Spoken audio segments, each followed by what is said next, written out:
রাজ্যে হকার উচ্ছেদের বিরোধিতা করে মুখ্যমন্ত্রী মমতা বন্দ্যোপাধ্যায়কে বুলডোজার মাতা বলে সম্বোধন করলেন কেন্দ্রীয় শিক্ষা ও উত্তর পূর্বাঞ্চল উন্নয়ন প্রতিমন্ত্রী সুকান্ত মজুমদার। শনিবার সন্ধ্যায় মানিকতলা বিধানসভা উপনির্বাচনের প্রচারে সাংবাদিকদের মুখোমুখি হয়ে হঠাৎ করে হকার উচ্ছেদের তীব্র বিরোধিতা করেন তিনি। সঙ্গে সুকান্তবাবু বলেন, শহরে আমাদের প্রচুর ভোট বেড়েছে, গ্রামে একটু ভোট বাড়লেই বিজেপি রাজ্যে ক্ষমতায় আসবে। সুকান্তবাবু বলেন, তড়িঘড়ি করে হকার উচ্ছেদ করা হয়েছে। মানুষকে নোটিশ দিয়ে বিকল্প ব্যবস্থা করে হকার উচ্ছেদ করা উচিত ছিল।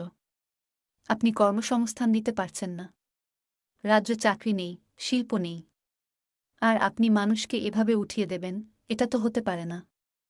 উনি যোগীজির বুলডোজার বাবার স্বপ্ন দেখতে দেখতে বুলডোজার মাতা হয়ে গিয়েছেন। সঙ্গে তিনি বলেন, লোকসভা নির্বাচনে শহরাঞ্চলের মানুষেরা বিজেপি বেছে নিয়েছেন, গ্রামাঞ্চলে আমাদের ভোট কিছুটা কমেছে, গ্রামাঞ্চলে ভোট বাড়ালেই বিজেপি ক্ষমতায় আসবে।